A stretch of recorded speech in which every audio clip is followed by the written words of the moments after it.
یاد کرتا تھا، پروردگار کی تلاش کرتا تھا۔ ایک دن تو اپنے گھر کے قریب ایک تالاب میں غسل کر رہا تھا، یا باہر سے جنگل کے بھیڑیوں نے آ کے دریا کے کنارے پہ آ کے تیرا رستہ روک لیا، اور تو اندر بیٹھا پریشان تھا، اور پریشان ہو کے سوچ رہا تھا کہ شاید تیری زندگی کا آخری لمحہ آ گیا ہے۔ تو انہی لمحات کو سوچ رہا تھا کہ شاید پروردگار نے جو مجھ سے کام لینا تھا وہ کام ادھورا رہ گیا، جنگلی درندوں نے، جنگلی بھیڑیوں نے مجھے گھیر لیا ہے۔ تو نے اسے پانی کے اندر سے پکارا تھا، اے محمد مصطفیٰ کے وسیع، اگر تو ہے تو میری مدد کر۔ یا آسمان سے کہ بجلی چمکی سے ایک گھوڑا توار تیرے قریب آیا تھا، اس نے جنگلی درندوں کو چیرتے ہوئے، جنگلی درندوں کو مارتے ہوئے تجھے پانی سے باہر نکالا، تو پانی سے باہر آیا تھا، تو فوراً جنگل میں دوڑ کے گیا تھا، اور تو نے وہاں سے کچھ پھول چننے شروع کیے تھے۔ پھول چننے کے بعد تو نے کہا تھا کاش میرے پاس کچھ ایسا ہوتا، میں آپ کو ہدیہ کرتا، آپ کو نظر کرتا، یہ میری جانب سے یہ حقیر سا تحفہ لے جائیے۔ تو نے وہ گلدستہ، تو نے وہ پھول، تو نے وہ پھول، تو نے وہ گلدستہ اس نوجوان کو پیش کیا تھا۔ سلمان نے سر پہ ہاتھ رکھا، بدن کو چکرایا، چکرانے کا ہاں مجھے یاد آ گیا ہے،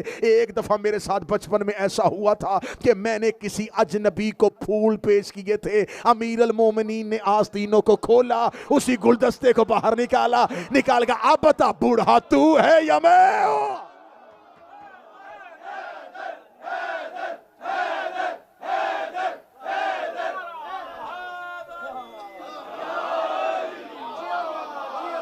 سلمان کو لینے کے لیے خود رسول گئے۔ صحابہ رسول ہیں یا ازواج پیغمبر ہیں؟ عقلی دلائل کے ساتھ کل یہ گفتگو ثابت کرنے کی کوشش کی گئی کہ ان میں سے سب سے مؤثر ترین جو ذریعہ ہے وہ اہل بیت علیہ السلام کا ہے۔ یہ وہ ذریعہ ہے جس میں ہمیں خطا کی گنجائش نہیں ہے، جس میں غلطی کا امکان بھی نہیں ہے۔ جیسا رسول چاہتے تھے یہ ویسا ہی بولتے ہیں، اور ان کے ہاں سب سے بہترین بات یہ ہے، یہ روایت نہیں کرتے، ہدایت کرتے ہیں۔ یہ نہیں کہتے کہ رسول نے کیا کہا، یہ بتاتے ہیں کہ رسول نے کیسے کیا۔ کہنے والے ہمیں بہت مل جائیں گے، لیکن کیسے کرتے تھے یہ صرف اور صرف ہمیں اہل بیت بتائیں گے۔ اور اہل بیت علیہ السلام نے ہمیں اپنی زندگی میں بتا دیا ہے کہ رسول اپنی زندگی میں نماز کیسے پڑھتے تھے، روزہ کیسے رکھتے تھے۔ سیرت رسول ہو بہو اگر ہمیں ملی ہے تو وہ اہل بیت علیہ السلام سے ملی۔ آج ہم گفتگو کا زاویہ تبدیل کریں گے اور گفتگو کا رخ تبدیل کریں گے۔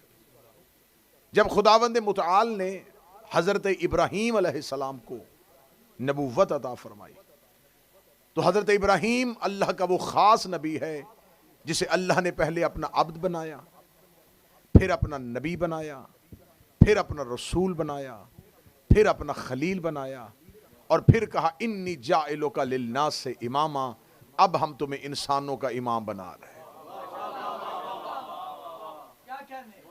حضرت ابراہیم کو اللہ نے انسانوں کا امام بنا دیا۔ متوجہ رہیے گا جی گفتگو۔ حضرت ابراہیم کو اللہ نے دو بیٹے دیے، حضرت اسماعیل اور حضرت اسحاق، کیونکہ حضرت ابراہیم نے اللہ سے دعا مانگی تھی کہ تو نے مجھے امامت دی ہے تو کیا ومن ذریتی، یہ امامت میری نسل میں بھی رہے گی۔ تو خدا نے حضرت ابراہیم سے وعدہ کر لیا تھا کہ میں تیری نسل میں امامت رکھوں گا، ظالموں کے ساتھ میرا کوئی وعدہ نہیں ہے۔ اب دنیا جسے امام بنانا چاہے ہمیں کوئی اعتراض نہیں ہے، لیکن ہماری اتنی گزارش ہے کہ قرآن کہتا ہے کہ امامت نسل ابراہیم میں ہے۔ اب جسے بھی امام بناؤ ہم ماننے کے لیے تیار ہیں، لیکن ہو وہ نسل ابراہیم میں سے، ہو وہ اولاد ابراہیم میں سے۔ اللہ نے حضرت ابراہیم کی دعا کو قبول کیا، اور دونوں بیٹوں میں خدا نے دو سلسلے جاری کیے۔ تمہید سنیے گا، خصوصاً بچے تمہید سنیے گا۔ خدا نے حضرت ابراہیم کے دونوں بیٹوں سے سلسلے کو شروع کیا، حضرت اسحاق اور حضرت اسماعیل۔ حضرت اسحاق کو اللہ نے بیٹا دیا یعقوب، اسی یعقوب کو عبرانی زبان میں کہتے ہیں اسرائیل۔ اسرائیل عربی زبان کا لفظ نہیں ہے، یہ عبرانی زبان کا لفظ ہے۔ اس کو اگر ہم اردو میں یا عربی میں لے کے آئیں گے تو وہ یعقوب بنے گا۔ اگر عبرانی میں اس دور میں عربی نہیں تھی، عبرانی زبان تھی، تو اسرائیل، الف یہ لام ایل، عبرانی زبان میں پروردگار کو کہتے ہیں۔ یہی وجہ ہے کہ اب اللہ کے ملائکہ میں سے جس کا بھی نام اٹھائیں گے آخر میں ایل آئے گا. جبرا، اسرا، ازرا، میکا، ہر فرشتے کے آخر میں نام کے ایل آتا ہے. ایل پروردگار کی طاقت کا نام،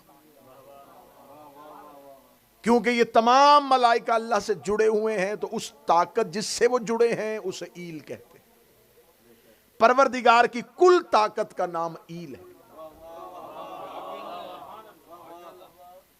نہج البلاغات میں اور میرے مولا امیر المومنین کا فرمان ہے، مولا فرماتے ہیں کہ انجیل میں مجھے ایلیا کہا جاتا ہے.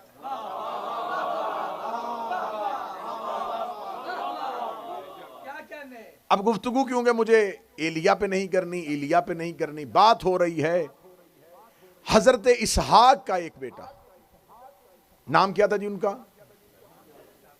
عبرانی زبان میں کیا کہتے ہیں؟ اسرائیل. حضرت یعقوب کو اللہ نے بیٹا دیا، نام اس کا یوسف.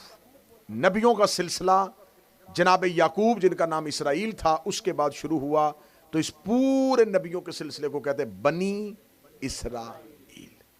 یعنی کہ یعقوب کی نسل میں جتنے بھی نبی آئے ان تمام کو بنی اسرائیل کہا جاتا ہے. قرآن میں پوری کی پوری سورت بنی اسرائیل کے لیے متعلق. اب بنی اسرائیل میں کتنے نبی آئے؟ ہزاروں کی تعداد میں. اب میں نے کہا تھا کہ ابراہیم کے 2 بیٹے تھے، اسحاق سے تو بنی اسرائیل چلے، حضرت اسماعیل سے پھر اب کوئی نبی نہیں. اسماعیل سے، نسل اسماعیل سے ایک ہی نبی آیا مکہ میں جو ہمارا رسول ہے. ادھر نسل اسحاق میں سے جو نبوت چلی تھی وہ عیسیٰ پہ آ کر رک گئی. آخری نبی بنی اسرائیل میں کون تھے؟ حضرت عیسیٰ. حضرت عیسیٰ اور ہمارے نبی کے درمیان 600 سال کا فاصلہ ہے. بات سمجھ میں آ رہی ہے کہ نہیں سمجھ میں آ رہی؟ حضرت عیسیٰ بنی اسرائیل کا آخری نبی، رسول اللہ بنی اسماعیل میں سے آخری نبی. اب حضرت عیسیٰ اور ہمارے نبی کے درمیان 600 سال کا فاصلہ ہے.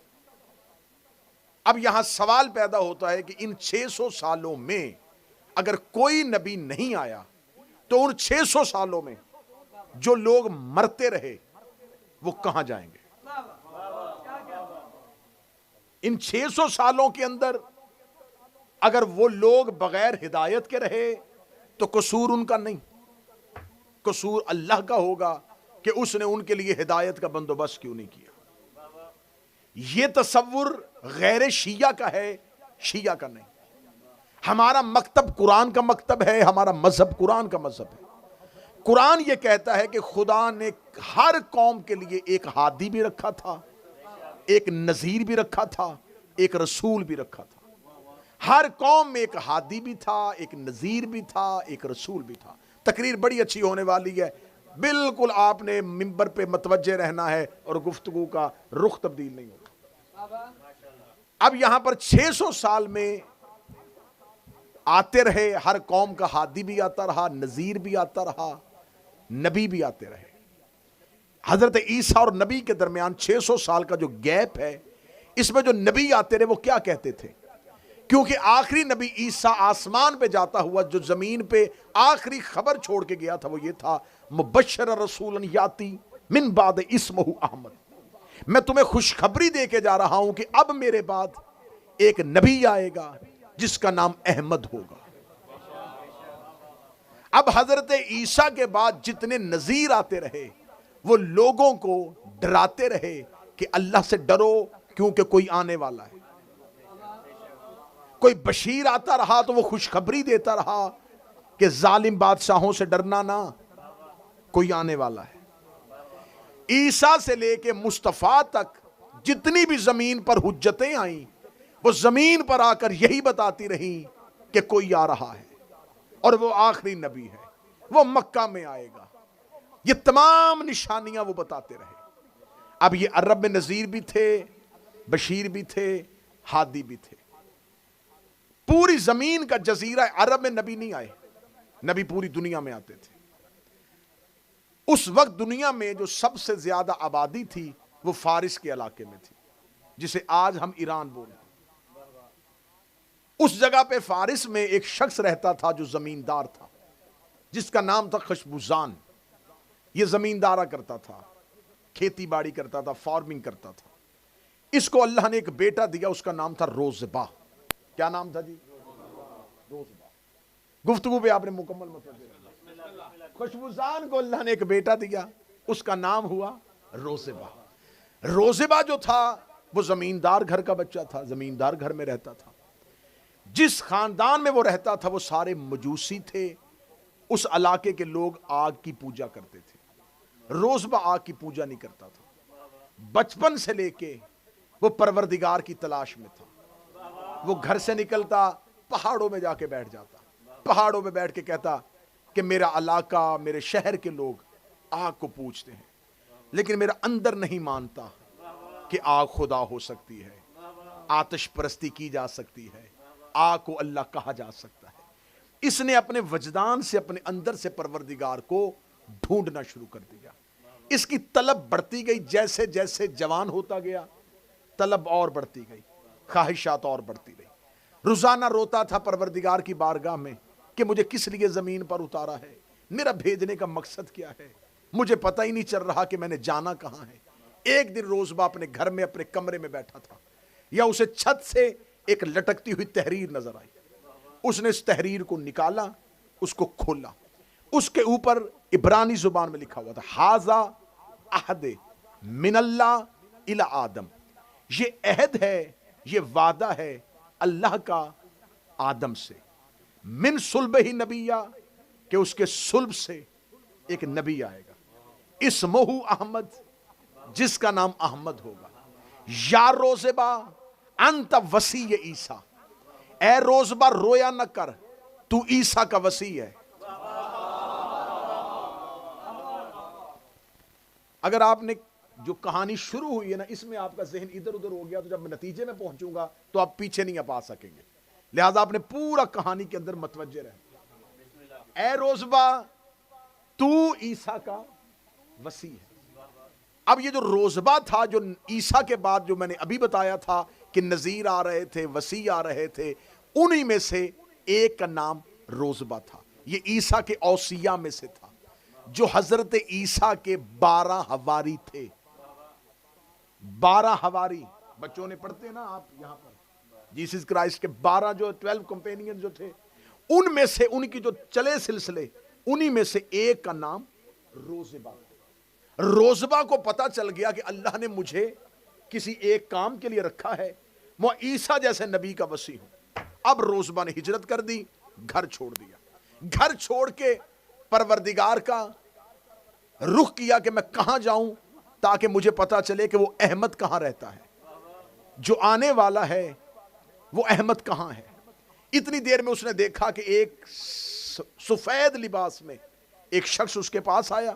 اسے ہاتھ پکڑا روزبا کا, اس کا چل میں تجھے وہاں چھوڑ کے آؤں جس کی تو تلاش میں ہے.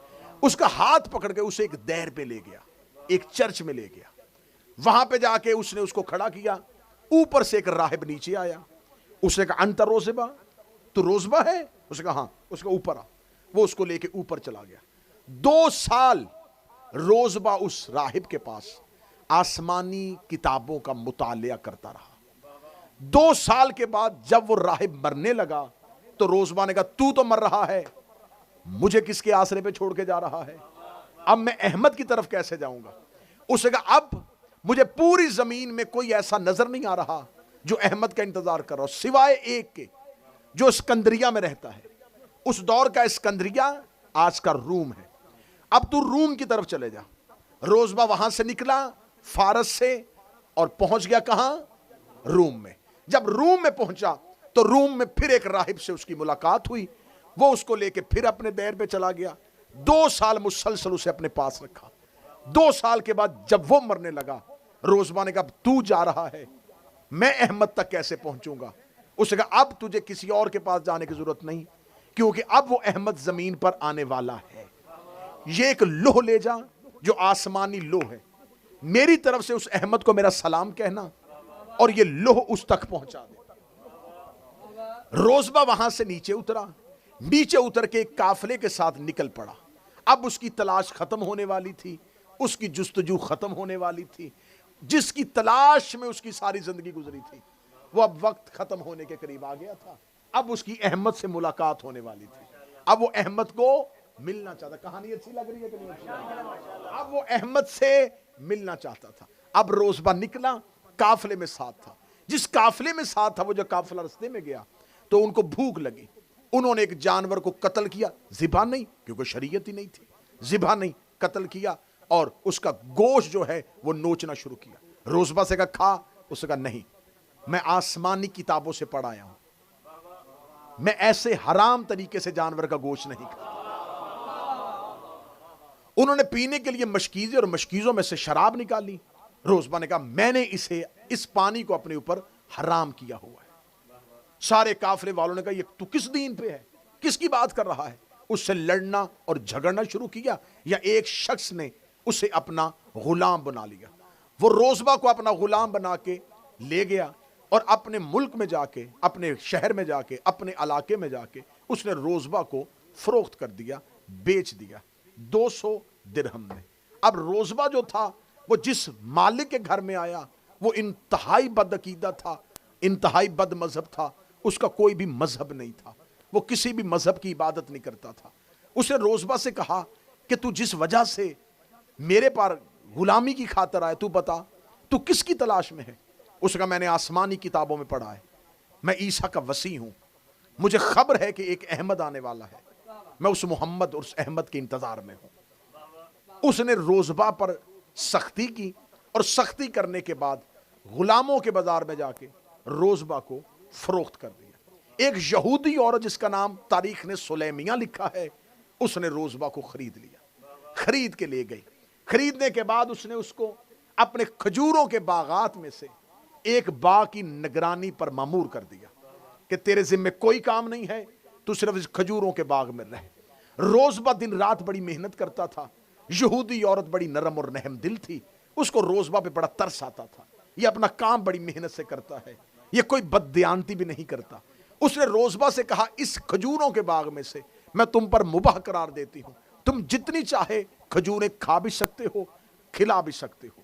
روزبہ دن رات اس باغ میں رہتا تھا. ایک دن روزبہ اس باغ میں بیٹھا ہوا تھا. یہ 7 لوگ اس باغ کے اندر داخل ہوئے. جیسے ہی وہ 7 لوگ باغ کے اندر داخل ہوئے، ان میں سے ایک ایسا تھا جس کے سر پہ بادل نے سایہ کیا ہوا تھا،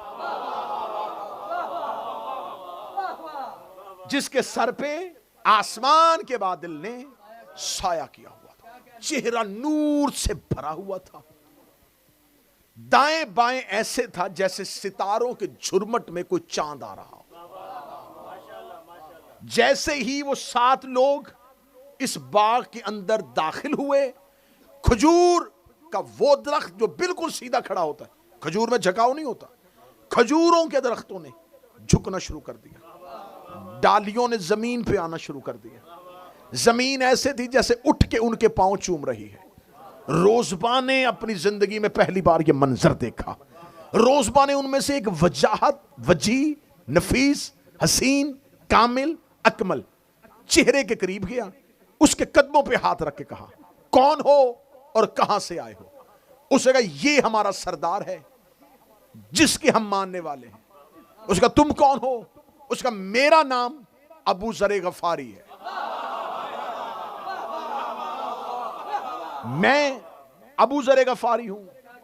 یہ مقداد ہے، یہ عقیل ابن ابی طالب ہے، یہ حمزہ ہے، یہ زید ابن حارثہ ہے.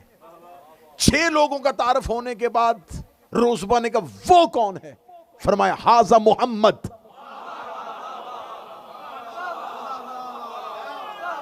یہ محمد ہے.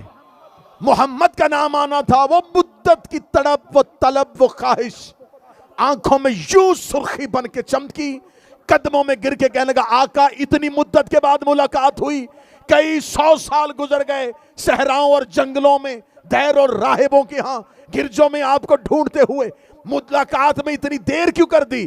روزبہ کو یوں کاندھوں سے اٹھایا، سینے سے لگا کے کہا اب تو روزبہ نہیں، تو میرا سلمان ہے.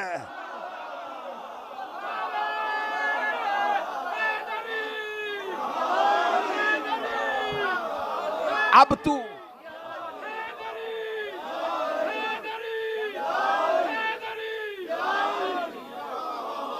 اب تو روزبا نہیں، اب تو میرا سلمان ہے، جسے آپ سلمان کہتے ہیں، نام اس کا روزبا تھا، عیسیٰ کا وسیع ہے۔ میں نے کہا تھا پہلی مجلس میں بتاؤں گا کہ ہم کن صحابہ کو مانتے ہیں۔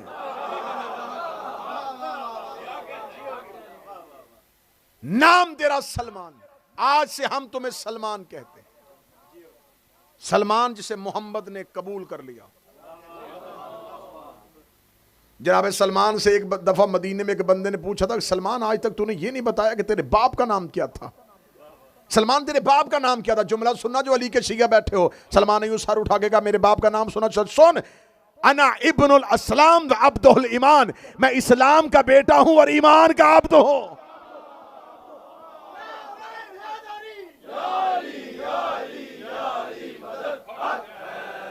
میں اسلام کا بیٹا ہوں۔ رسول نے سلمان کو ساتھ لیا، ساتھ لے کے رسول اب مدینے کی طرف چلے۔ سلمان نے رستے میں جا کے رسول اللہ سے پوچھا، یا رسول اللہ، کیا میں وہ مہر نبوت دیکھ سکتا ہوں جو میں نے آسمانی کتابوں میں پڑھی؟ اتنا کہنا تھا کہ نبی مسکرائے۔ رسول نے مسکرا کے سلمان کو اپنی مہر نبوت دکھائی۔ سلمان نے کاندھائے مصطفیٰ پہ زیارت کی۔ اس شانے پہ لکھا تھا لا الہ الا اللہ، اس شانے پہ لکھا تھا محمد رسول اللہ۔ سلمان نے مہر نبوت کی زیارت کرنی تھی، کتاب کیا تھی؟ سلمان نے زیارت کرنے کے فوراً بعد کہا مولا میں اسی مہر نبوت کے انتظار میں تھا، اسی کی زیارت میں تھا جو عیسیٰ کے اوصیاء کے پاس، عیسیٰ کے وصیوں کے پاس آسمانی کتابوں میں جس لوح کا ذکر تھا۔ اب مجھے بتائیں اس لوح کو پڑھ لینے کے بعد کیا میرا ایمان مکمل ہو گیا ہے؟ کیا اس کے بعد میں کامل ہو گیا ہوں؟ کیا اس کے بعد بھی مجھے کسی نصیحت کی ضرورت ہے؟ فرمایا اے روزبا، اے میرا سلمان، اے میرا سلمان محمدی، اب تو نے زیارت کر لی ہے تو اب تیرا ایمان مکمل ہوا، کیونکہ یہ ہے لا الہ الا اللہ، یہ ہے محمد رسول اللہ۔ یہ کہنے کے بعد رسول نے سلمان کا ہاتھ پکڑا، علی کے قدموں میں بٹھا کے کہا آج سے میں نے تمہیں علی کی نوکری میں دے دیا، کیونکہ یہ ہے علی ولی اللہ۔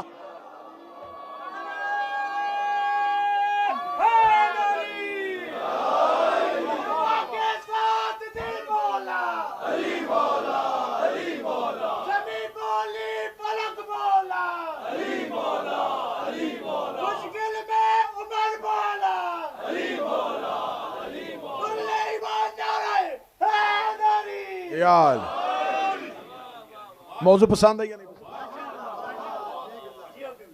آج سے میں تمہیں اب علی کی نوکری میں دیتا ہوں۔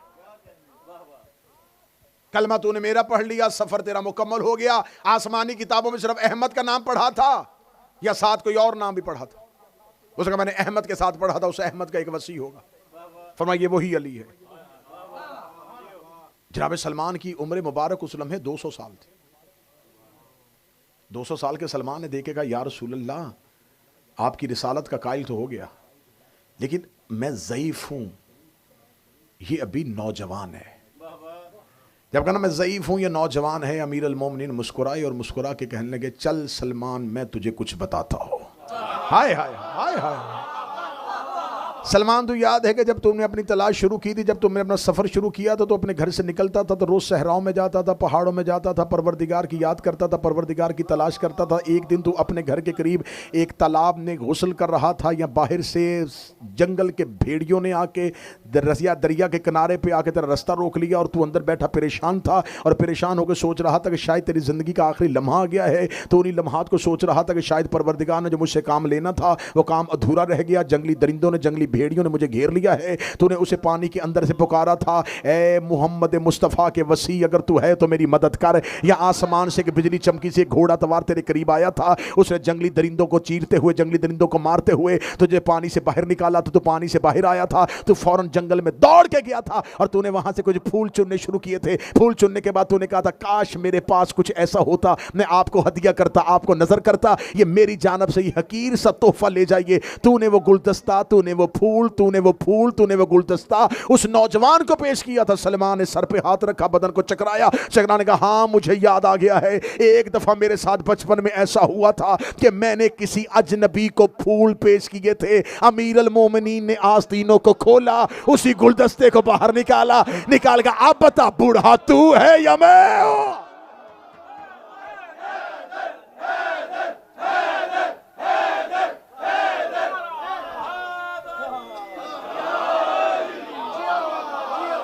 سلمان کو لینے کے لیے خود رسول گئے۔ کیا آپ اس بات کو معمولی سمجھتے ہیں؟ یہ وہ رسول ہے جو قرآن لینے نہیں جاتا۔ نانا سر اٹھانا، یہ 13 رجب کے بعد 16 رجب کو یہ علی لینے گیا تھا، یا معراج میں زہرا کو لینے گیا تھا، یا یہودی کے باغ میں سلمان کو لینے گیا؟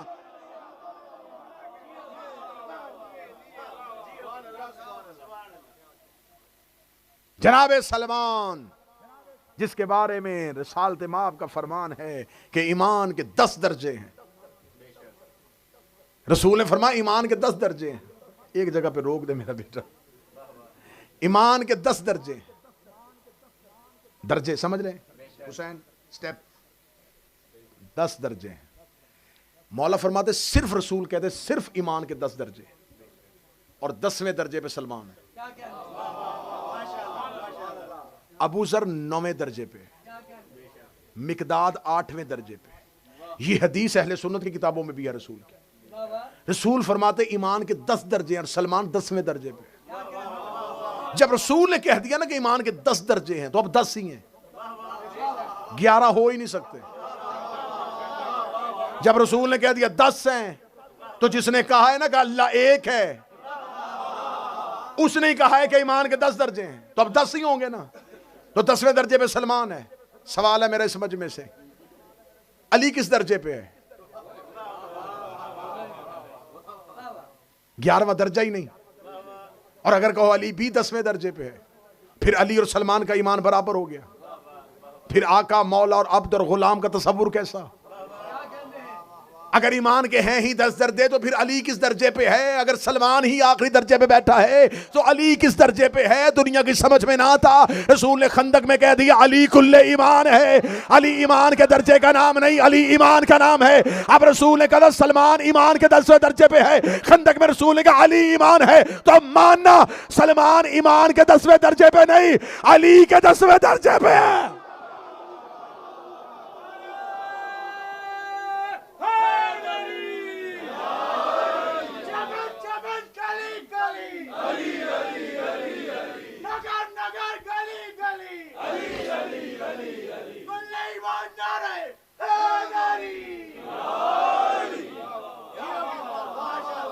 میں تمہیں وہ سلمان ہی سناؤں گا، نا میں وہ سلمان ہی سناؤں گا وہ داڑھی سے جھاڑو دینے والا۔ آج تک میرے بچوں کو وہی سلمان سنا گیا کہ ضعیف تھا، ایک بزرگ سا تھا، آ جاتا تھا سیدہ کے دروازے میں بیٹھ جاتا تھا، دہلیز سیدہ پہ رہنا۔ دہلیز سیدہ سلمان کا گھر تھا، دہلیز سیدہ سلمان کا گھر ہے۔ جاؤ، میں پوری ذمہ داری کے ساتھ کہوں گا، کل چاہو گے آج چاہو گے میں کتاب دکھانے کے لیے تیار ہوں۔ جناب سلمان محمدی پہ لکھی ہوئی کتابوں میں سے میں یہ روایت نکال کے دکھانے کے لیے تیار ہوں۔ مسجد سے حی علی الصلاۃ کی آواز آتی، لوگ مسجد کی جانب دوڑتے، سلمان زہرا کی دہلیز کی جانب دوڑتا۔ لوگ مسجد کی صفوں پہ چلے جاتے، سلمان دہلیز زہرا پہ آ جاتا، پہلے دہلیز زہرا پہ سجدہ کرتا، پھر اللہ کے گھر میں جا کے سجدہ کرتا، پہلے دہلیز زہرا پہ سجدہ کرتا، پھر اللہ کے گھر میں جا کے اللہ کو سجدہ کرتا۔ ایک دن ایک صحابی نے کہا یا رسول اللہ پوچھ کے سلمان سے یہ جماعت میں دیر سے کیوں آتا ہے؟ اس کے دیر سے آنے کی وجہ یہ ہے یہ گھر سے نکلتا پہلے ہے لیکن پہلے تیری بیٹی کے دروازے پہ جاتا ہے، پہلے کتنی دیر زہرا کی دہلیز پہ جھکا رہتا ہے، پھر مسجد میں آتا ہے۔ رسول نے صحابہ کی صفوں میں سلمان کو اٹھا، سلمان اللہ کے گھر میں آنے سے پہلے بطول کے دروازے پہ کیوں جاتا ہے؟ فرمایا انہیں سمجھانا چاہتا ہوں مسجد میں اللہ تب راضی ہوتا ہے جب گھر میں بطول راضی ہو۔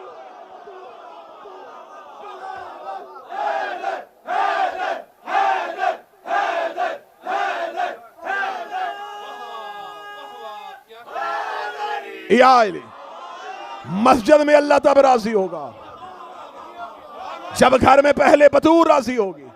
جھاڑو نہیں دیتا تھا، سجدے کرتا تھا.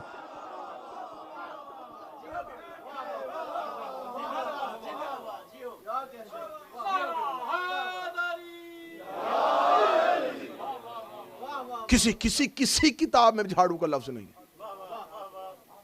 کیونکہ لفظ جھاڑو جب ذہن میں آئے گا تو صفائی ذہن میں آئے گی،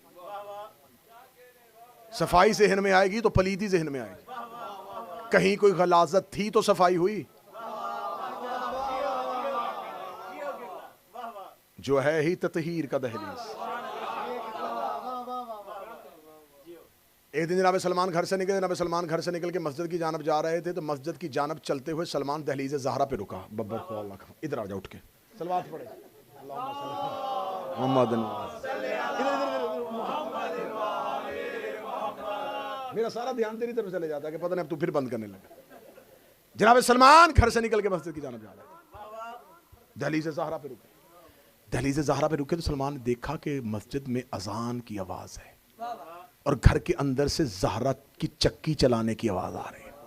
ہائے ہائے ہائے ہائے، سیدہ کی چکی چلانے کی آواز آئی. سلمان نے دہلیز پہ دستک دی، اندر سے سیدہ بولی. سلمان کیا چاہتا ہے؟ شہزادی اگر آپ نماز پڑھیں تو چکی میں چلاؤں؟ کہاں جا کے دنیا کو سلمان سمجھاؤں؟ سیدہ نے چکی چھوڑی اور سلمان کو بلا لیا. شہزادی حجرے میں چلی گئی اور سلمان نے چکی چلانی شروع کر دی. سلمان چکی چلاتا گیا، نماز ہو گئی، نماز ہو گئی، جماعت ختم ہوئی. صحابہ نے مڑ کے دیکھا، آج وہ بوڑھا نظر نہیں آیا، آج سلمان آیا ہی نہیں ہے. نماز ختم ہونے کے بعد صحابہ جب گلیوں میں گئے تو سلمان زہرا کی گلی سے نکل رہا تھا. لوگوں نے کہا سلمان تیری تو نماز قضا ہو گئی ہے، ہم مسجد میں نماز پڑھ رہے تھے، تو کہاں گیا تھا؟ جملے سلمان کے مدینے کے در و دیوار نے سنے. سلمان نے کہا تم نماز پڑھ رہے تھے، میں نماز کی چکی چلا رہا.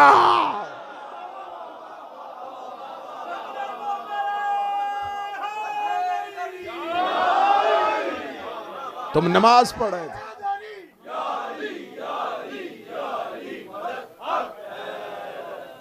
ایسا سلمان سناؤں گا. کسی درویش کسی فقیر کا نام سلمان نہیں، ایمان کا 10واں درجہ. شہزادی کا ایسا نوکر جس سے زہرا گفتگو کرتی تھی. یہ کم اعزاز ہے سیدہ گفتگو کرے. اگلی سطر سننا، منا اہل بیت. سلمان ہماری اہل بیت میں. رسول کی حدیث دکھانے کے لیے تیار. رسول نے فرمایا جس نے سلمان کی معرفت کا انکار کیا وہ کافر ہے. وہ رسول جو یہ کہہ رہا ہے کہ جو ہماری اطاعت کا انکار کرے وہ کافر ہے. جیسے اہل بیت کی اطاعت واجب ہے ویسے سلمان کی معرفت بھی واجب ہے. کیا کیا تھا سلمان کے سینے میں، کیا کیا تھا سلمان کے دل میں کہ امیر المومنین نے کہہ دیا تھا ابو ذر کو پتا چل جائے نا کہ سلمان کے دل میں میرے لیے کیا ہے تو ابو ذر تلوار نکال لے. کتنے راز تھے اہل بیت کے سلمان کے سینے میں. تمہیں ذاکرین ایک جملہ سنا دیتے ہیں کہ مولا امیر المومنین باجاز امامت مدائن گئے تھے. جب سلمان کا وقت رحلت تھا، جب سلمان کی موت کا وقت تھا تو مولا امیر المومنین اجاز امامت کے ساتھ مدائن پہنچے اور مدائن جا کے سلمان کا جنازہ علی نے پڑھایا. کیا وجہ تھی؟ محبت کی وجہ سے؟ نہیں نہیں نہیں، محبت کی وجہ سے جنازہ پڑھانے کے لیے مدینے سے مدائن نہیں گئے. وسیع کا جنازہ صرف وسیع پڑھا سکتا ہے. ہاتھ نیچے ہو گئے، میں جملہ کہنے لگا ہوں، معصوم کو غسل سوائے معصوم کے کوئی دے ہی نہیں سکتا.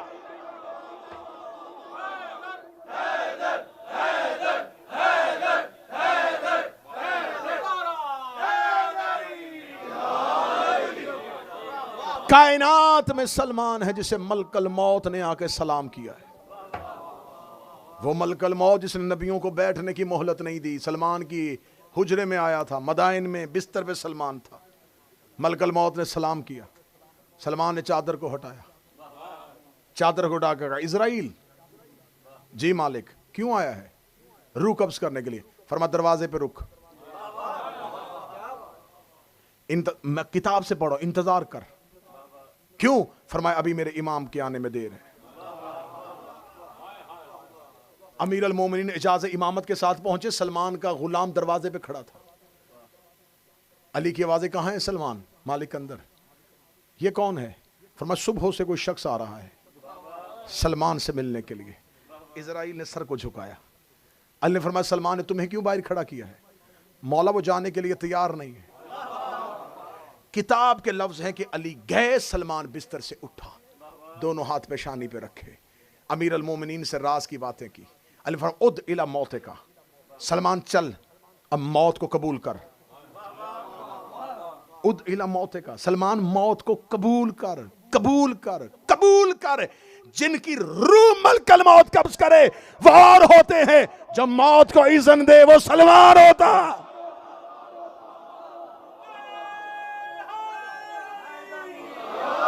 ملک الموت نے روح قبض نہیں کی، سلمان نے موت کو حکم دیا ہے. جو خود پہ موت کو طاری کرے، جو خود پہ موت کو طاری کرے اسے سلمان کی. چھٹے امام سے لے کے ایک روایت پڑھنے لگا، انہوں نے بتایا تھا جناب سلمان محمدی کے بارے میں بتاتے ہوئے انہوں نے کہا تھا سلمان ہمارے گھر کا ایسا نوکر تھا، ایسی اہل بیت کے ساتھ محبت تھی اس کے سینے میں. جب سلمان کی پہلی رات قبر میں آئی تو ملائکہ نے قبر میں آ کے پہلا سوال پوچھا من ربک. یہ جواب صرف سلمان نے پوری کائنات میں دیا تھا اور آج تک صرف یہ خاصہ سلمان کے پاس ہے. فرشتوں نے آگے پوچھا من ربک، تیرا رب کون ہے؟ کفن سے سلمان کی باتیں مجھ سے نہ پوچھو، اس سے پوچھو کہ اس کا بندہ کون ہے. مجھ سے سوال نہ کرو، پروردگار سے پوچھو کہ کیا وہ سلمان کا رب ہے. پروردگار سے سوال کرو کہ کیا سلمان اس کا عبد ہے جس کی ملائکہ پر حکومت تھی، جو امور کائنات کے نظام میں تدبیر کا حق رکھتا تھا، اسے سلمان کہتے. ایک دن ایک شخص نے جناب سلمان سے کہا تھا، سلمان کا میں نے پچھلی ایک مجلس میں کہہ دیا تھا جناب سلمان کا گھر نہیں تھا، کوئی گھر نہیں بنایا تھا سلمان نے مدینے. ایک شخص نے پوچھا تھا سلمان اگر ہم تمہیں کوئی گھر بنا دے تو رہ لے گا؟ سلمان کہتا میں تمہارے بنائے ہوئے گھروں میں رہوں جبکہ تمہیں نہیں پتا کہ میں دہلیز زہرا کی ریحل پہ رہتا ہوں. ریحل وہ ہوتی ہے جس پہ قرآن رکھا جائے، میں دہلیز سیدہ کی ریحل پہ رہتا ہوں. سلمان صرف اور صرف ایک صحابی کا نام نہیں تھا، سلمان رسول اللہ کے اس جان سار کردار کا نام تھا جو عیسیٰ کے اوصیاء میں سے ہوتا ہوا علی کو ملا. اگلی سطر سننا، امام زمانہ کے 313 سپاہیوں میں سے سلمان بھی ہے. جب عیسیٰ زمین پہ آئیں گے تو ساتھ سلمان کو بھی اتارا جائے گا. جناب عیسیٰ کے ساتھ سلمان آئیں گے، اور سلمان نے صرف ایک محمد کی خدمت نہیں کی، یہ آخری محمد کے ساتھ بھی آئے گا. رسالت مآب نے فرمایا تھا اگر اللہ اذن دے دے تو میری امت کی شفاعت کے لیے اکیلا سلمان کافی ہے.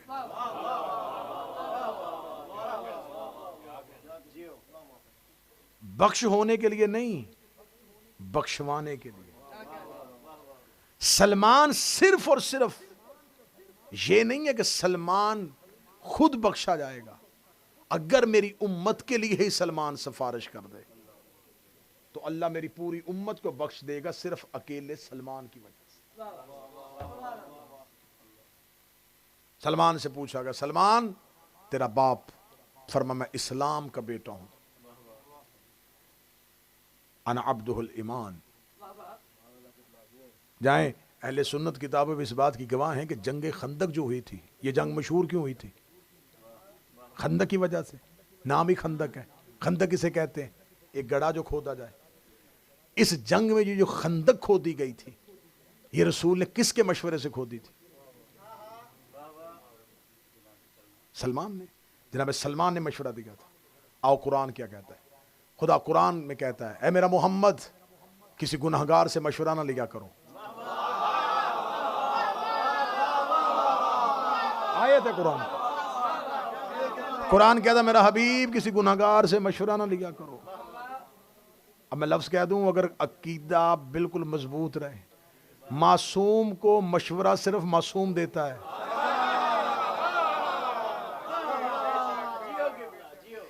ایک دن دربار میں آیا سلمان, یوں دربار کھچا کھچ بھرا ہوا تھا علی کے دشمنوں کے ساتھ. رسول کے جانے کے بعد یوں جناب سلمان آئے, جناب سلمان نے آ کے یوں دیکھا. دیکھنے کے بعد سلمان کے ہاتھ میں عصا تھا, بوڑھے تھے, ضعیف تھے, عصا ہاتھ میں تھا.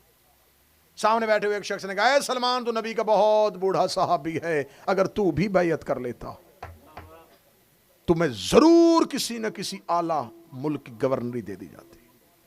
اتنا کہنا تھا, سلمان نے اپنے عصا کو اٹھایا, وہ جو چھڑی ہاتھ میں تھی اس کو اٹھایا. اٹھانے کے بعد سلمان نے کہا, کاش کاش کاش, 3 مرتبہ, کاش تم علی کی ولایت کو مان لیتے. اگلی سطر کا اگلی سطر سنا. سلمان نے کہا کاش تم علی کی ولایت کو مان لیتے اور تم اپنے ہاتھ کا اشارہ کرتے, آسمان کے پرندے تمہاری شوق زیارت پہ زمین پہ آ جاتے. اگر تم سمندر کی طرف اشارہ کرتے تو سمندر میں رہنے والی مچھلیاں تمہاری زیارت کرنے کے لیے ساحل پہ آ جاتی. اتنا کہنا دیا, تخت میں سے ایک بندہ اٹھ کے کھڑا ہوا. اس نے سلمان وہ باتیں کیوں کرتا ہے جو تو کر ہی نہیں سکتا, وہ دعوے کیوں کرتا ہے جو تو کر ہی نہیں سکتا. اتنا کہنا تھا, یہ سلمان نے اپنے ابروؤں کو اٹھایا, آسمان پہ ایک پرندوں کا غول دربار کے اوپر سے گزرا. سلمان نے دیکھا, کیا سوچ رہے ہو, دیکھ نہیں رہے علی کا نوکر جھٹلایا جا رہا ہے, علی کا نوکر جھٹلایا جا رہا ہے.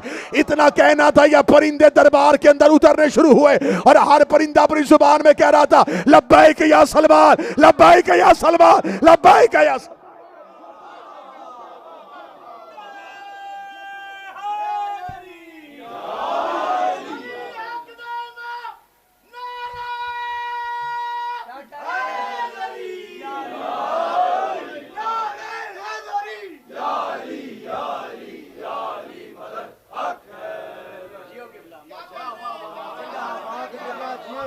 آسمان سے پرندے زمین پہ آئے, پرندے بولے. یہ معجزہ سلیمان ابن داؤد کا تھا. جو کام نبیوں میں سلیمان کرتا تھا وہ علی کے دروازے پہ سلمان کرتا. فرمایا, اگر تم علی ولی اللہ کہنا آ جاتا تم پانی پہ چلنا شروع کر دیتے. ہائے ہائے ہائے. جب سلمان نے کہا, اگر تمہیں علی کہنا آ جاتا تم پانی پہ چلنا شروع کر دیتے. ایک شخص نے حضرت سلمان سے پوچھا, سلمان تو نبی کا پرانا صحابی ہے, بتا انسان کو زندگی میں کتنا بولنا چاہیے اور کتنا چپ رہنا چاہیے. سلمان مسکرا کے کہنے لگے, اگر بات دنیا کی ہو بہتر ہے کہ چپ ہی رہو, اور اگر بات علی کی ہو تو پھر کبھی بھی چپ نہ رہو.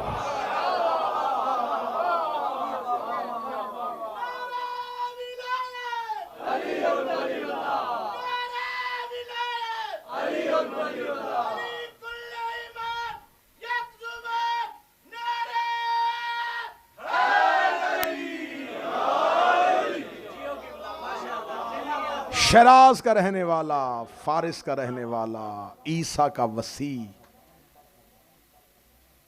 منا اہل بیت. منا اہل بیت ہونا کوئی معمولی بات ہے. حدیث قصہ میں نبی کی زوجہ نے کہا تھا, کیا میں چادر کے نیچے آ جاؤں؟ فرمایا, تو خیر ہے.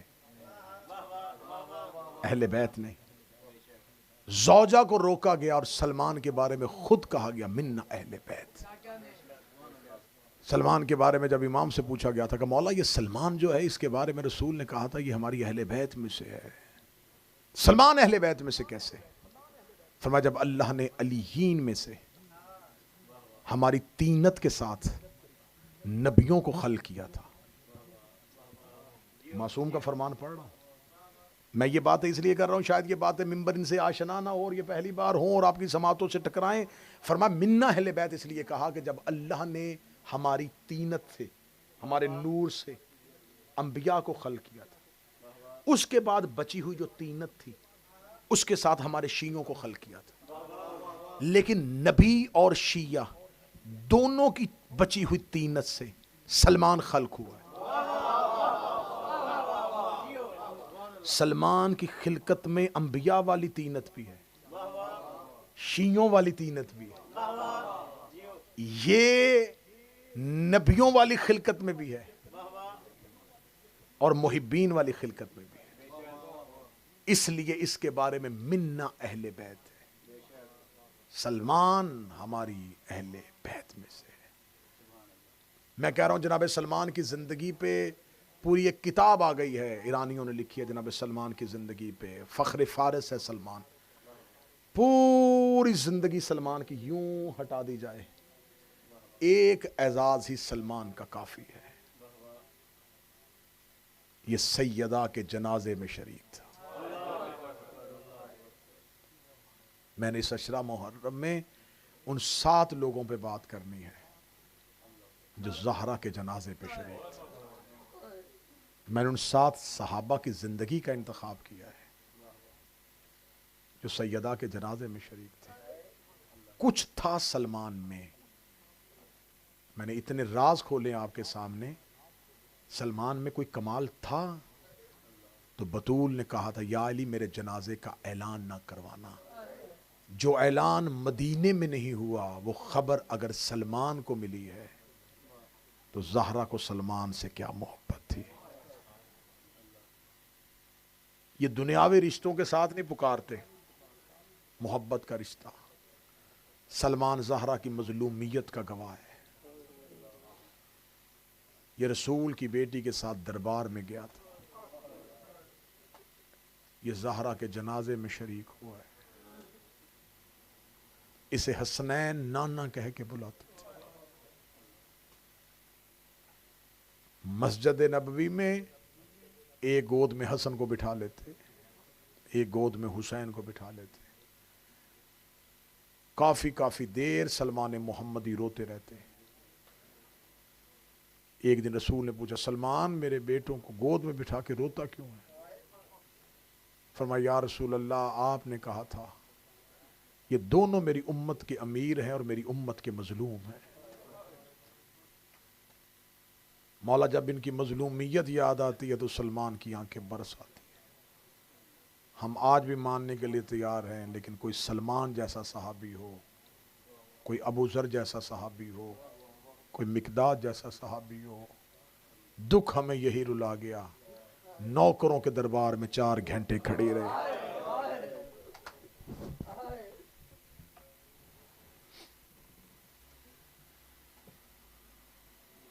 کل سے شہادتوں کا سلسلہ شروع رہے گا۔ دعا ہے اللہ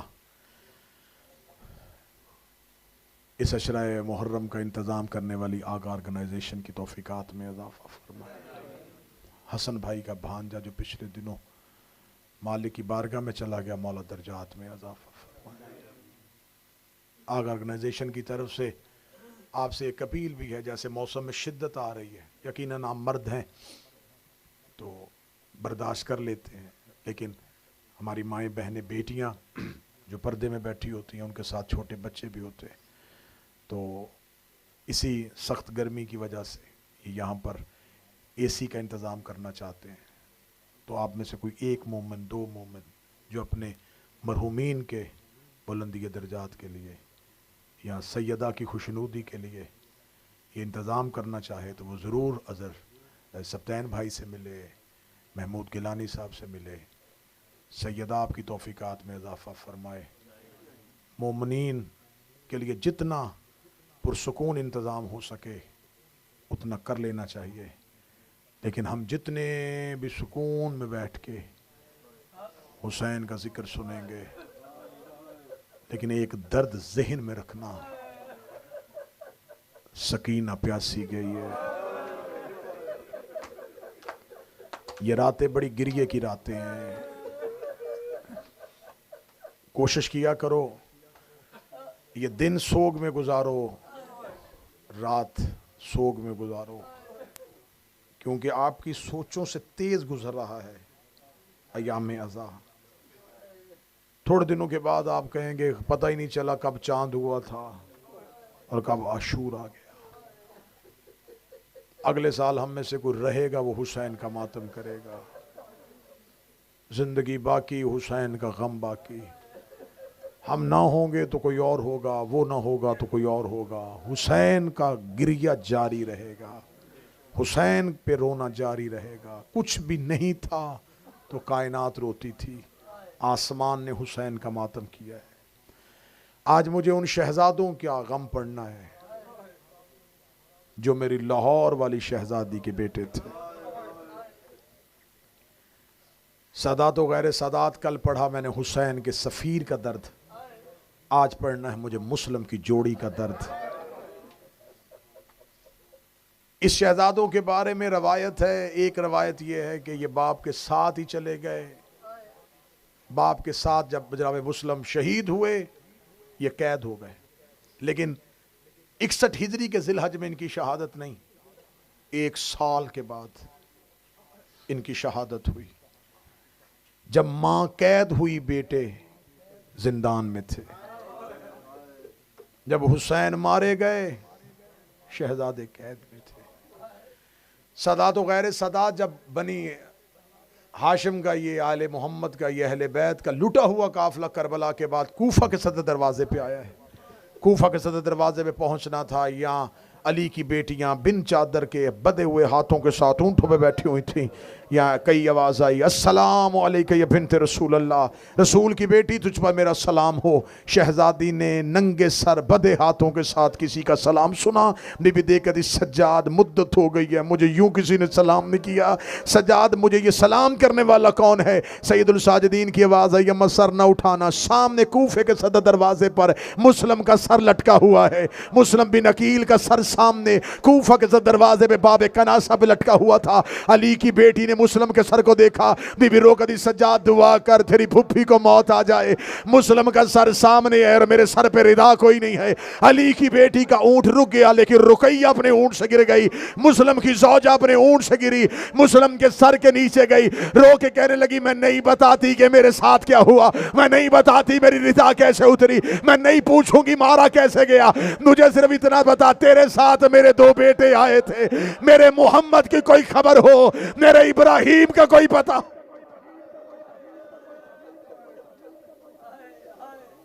یہ حسین کا وہ سفیر ہے جس نے کربلا میں، اور یہ علی کی وہ بیٹی ہے جس نے کربلا میں صرف بیٹے نہیں دیے. مسلم کی ایک بیٹی شہید ہوئی ہے شام غریبہ. میں سادات سے معافی لے کے جملہ پڑھنے لگا ہوں. سیدو یہ مسلم کا حصہ ہے کربلا میں، یہ رقیہ کا حصہ ہے، یہ قربانی ہے کربلا میں. جہاں ہر ایک بی بی اپنے بیٹے قربان کر رہی تھی، رقیہ کی ایک بیٹی بھی قربان ہوئی. میں سادات سے معافی مانگ کے شہزادی کا ایک درد پڑھنے لگا ہوں، معافی مانگ کے درد پڑھنے لگا ہوں. بہار میں روایت نہ پڑھی ہوتی میں منبر پہ نہ پڑھتا.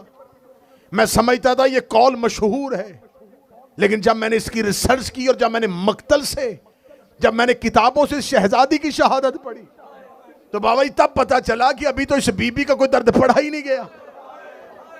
صدا سے معافی مانگ کے جملہ پڑھنے لگا ہوں. جب شام غریباں اہل بیت کے یتیم اکٹھے کر رہی تھی علی کی بیٹی، روتی روتی بی بی کلثوم قریب آئی. قریب آ کے کہتی ہے علی کی بیٹی زینب سے شہزادی پہرا دے، آل محمد کے یتیم اکٹھے ہو گئے. شہزادی نے جلے ہوئے خیمے کی چوب اٹھا کے پہلی آواز دی، الحافظ والحفیظ. یا لاہور والی ملکہ مسلم کی زوجہ جناب رقیہ دوڑ کے آئی، رو کے کہتی بی بی سارے یتیم نہیں آئے، میری عاتقہ نہیں مل رہی.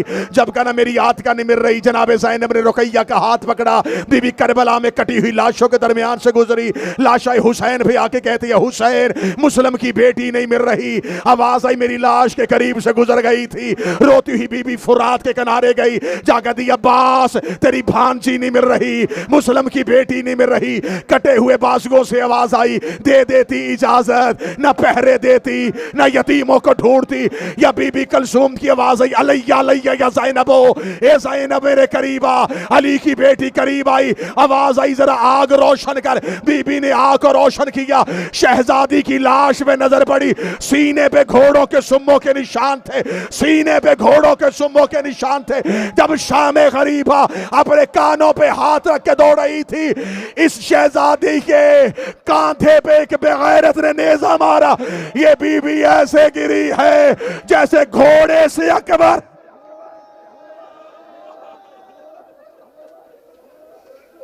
دو شانوں کے درمیان شہید ہوئی مسلم کی بیٹی.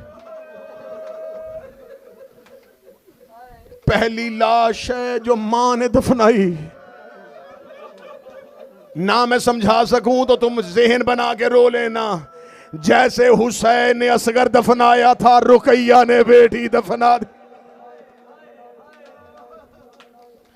کربلا میں دو قبریں بنی تھیں، ایک حسین نے اصغر کی بنائی، ایک بی بی رقیہ نے عاتقہ کی بنائی. رو کے کہتی زینب میری مجبوری ہے، بیٹا ہوتا میں بغیر دفن کے چھوڑ جاتی. یہ میری بیٹی ہے، میں بغیر دفن کے کیسے چھوڑ کے جاؤں. بس سادات و غیر سادات دونوں شہزادے. میں بڑی قریب سے شہادت شروع کروں، تفصیل نہ پڑھ سکوں گا، نہ برداشت کرو. رات کی تاریکی میں ایک دریا کے کنارے آ گئے. مومنہ عورت پانی بھرنے کے لیے آئی. اس نے پانی میں چاند کے دو ٹکڑے دیکھے. اس نے جب سر اٹھا کے دیکھا تو دریا کے کنارے جو درخت تھا اس پہ دونوں شہزادے ایک دوسرے کے گلے میں باہیں ڈال کے. نیچے سے آواز دے کے کہتی مسافر ہو، اوپر سے آواز دے کے کہتے یتیم ہے. وطن کہتے وطن بتاتے ہیں تو لوگ مارتے.